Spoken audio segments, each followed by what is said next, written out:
Hey guys, welcome back. So again, this one is the door corner. Not quite just the corner. I've gone for the whole side on this because, yeah, there is a lot of rust there. It's a lot pitted than I thought it was gonna be. There was especially this little piece down here. You can see my finger through that one, which I was going to try and cut out and replace as well. But let's do it in one piece. I think that's going to work better for me. It's a little bit similar to the bottom part of the door. I'm going to do another form for this because it's relatively easy to just do forms, and there's only 2 folds on this, which is really cool, really easy as well. The biggest thing about this would be getting all those door bolt holes spot on, so they go back in the original spot and fits up really nice. Yeah, so it was relatively easy to get that out, and I'm pretty grateful there wasn't a lot of spot welds along the edge of the door. It just slid out once I drilled out these spot welds, welded to the bracing inside that window channel. So yeah, I only get straight into building this piece, and we'll try and get these holes lined up nice and easy, and yeah, we'll weld her in. The biggest thing about this bottom section is there's nothing there for a reference, so that's going to be a little bit tricky to figure out how deep it needs to go. Now that's what I was talking about in the bottom video, keeping as much as that outer skin there as possible as a reference. I'm pretty lucky that that bottom corner is hanging on by a thread pretty much, but we'll get this one sorted out. Once this is sorted out, then I can get this one welded in, and possibly going on to welding the bottom section in and then doing the other side. So let's get into it. Please hit the subscribe button, give me a comment, let me know what you think, and yeah, let's have some fun.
All right, let's get some holes in the steel. I'm pretty excited about getting these holes in to actually look at the final piece before I go start to weld things in.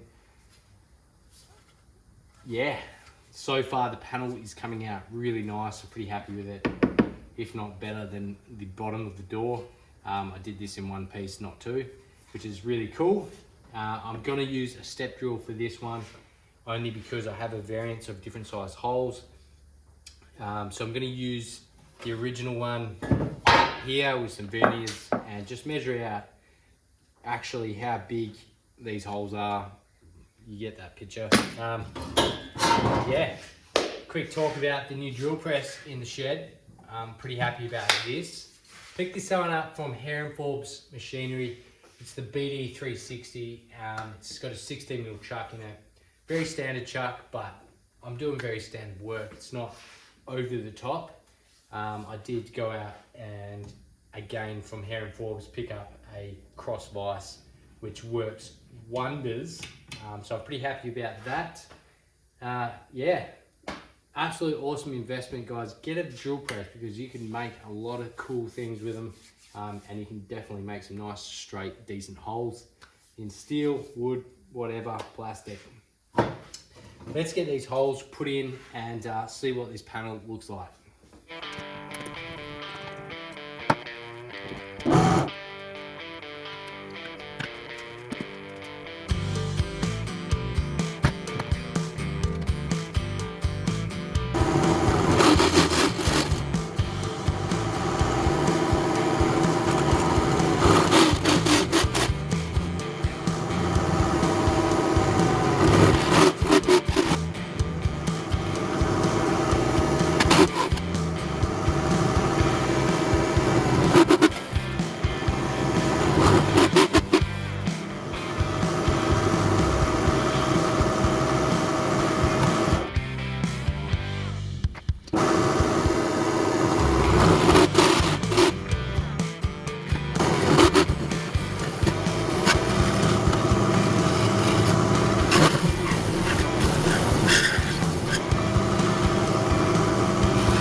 right, well, that is looking really good. I'm super stoked about it. I can't be more happier than that. That's absolutely awesome.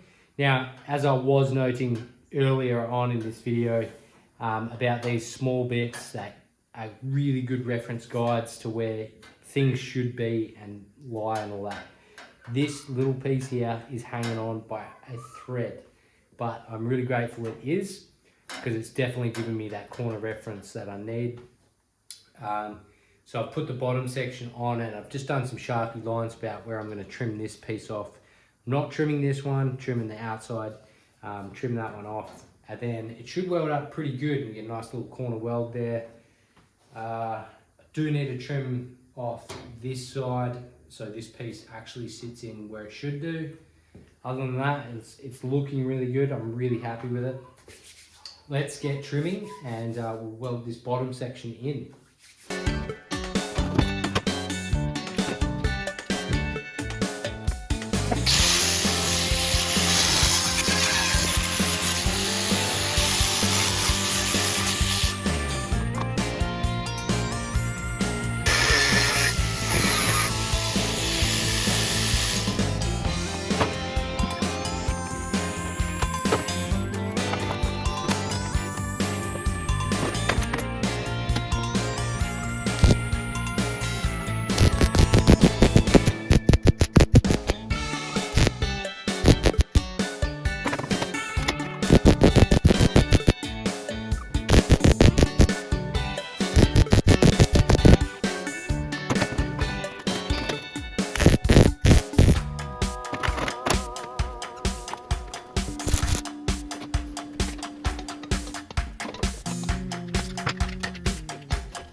Well, that is the 37 door. I hope you guys have enjoyed the video so far. I've got a little bit of an extra coming up.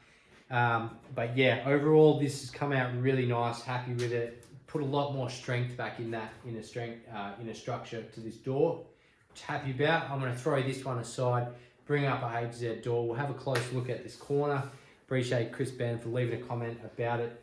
It's definitely a piece that isn't remade. You can't buy it, so I'm happy to give it a go. I've got a few ideas floating around about how to do it, and yeah, let's just...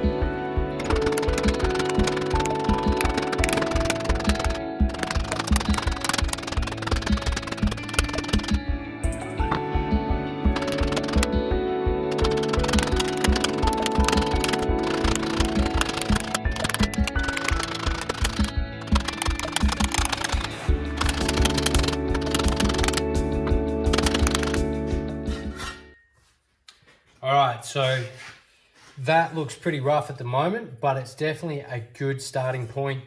I've got quite a bit of stretch involved in this corner.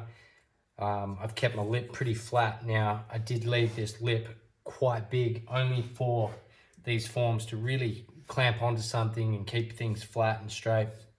You can definitely see where it wanted to stretch and really wanted to pull in.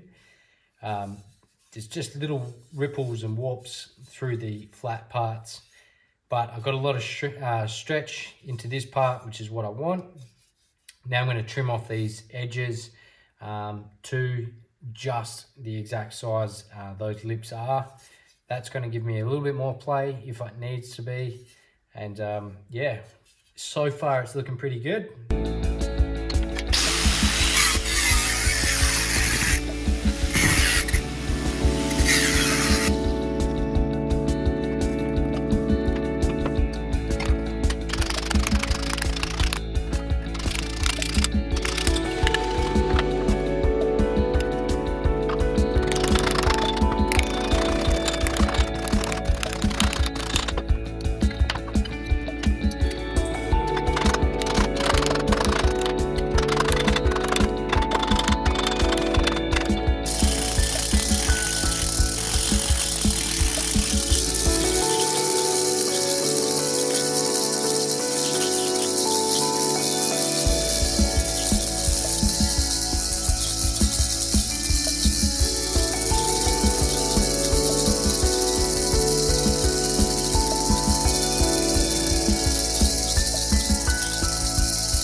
All right, well, I'm going to call that a wrap. I appreciate you guys watching. Please hit the subscribe button. Let me know what you think. This is definitely one difficult piece to build. Definitely not perfect and definitely is not quite ready to weld in or anything yet, but a couple of welds would not go astray on this thing. Just to hold it in place while you manipulate that back into place on the other sides, right? But highly recommend somebody with a CNC mill, start pressing these, make up a couple of dies, and yeah, I'm sure there'd be a lot of people that want to buy them. Myself, I had a few ideas, which I didn't quite want to go this far into things, but pulling this out, which I didn't want to do. If you do have an old door sitting around, make a mold out of like some really hard concrete, just concrete in and out, and yeah, Bob's uncle, you've got some nice little forms, dies to work with. Concrete is still going to hold up to 1 mil steel just by hammering it down into the right place or whatever. But yeah, other than that, I did have a little bit of fun, a little bit of annoying some of the times trying to get that to manipulate in the right spot. It's definitely not super perfect, it's not super flat. There's a lot of hammer marks on this thing. You saw me use heat, shrinking, stretching, planishing, freaking vice grips. That is not an easy piece, but I do appreciate it, Chris, and I hope you guys have enjoyed. Hopefully it helps out. There's a lot of ways you can form steel. Try to pick that easy work route. Otherwise you're going to be hammering away for years like this. Again, thank you all for watching, and I'll catch you all on the next one. We're going to get back on that 37 door, probably the other side, and yeah, we'll have some fun doing it.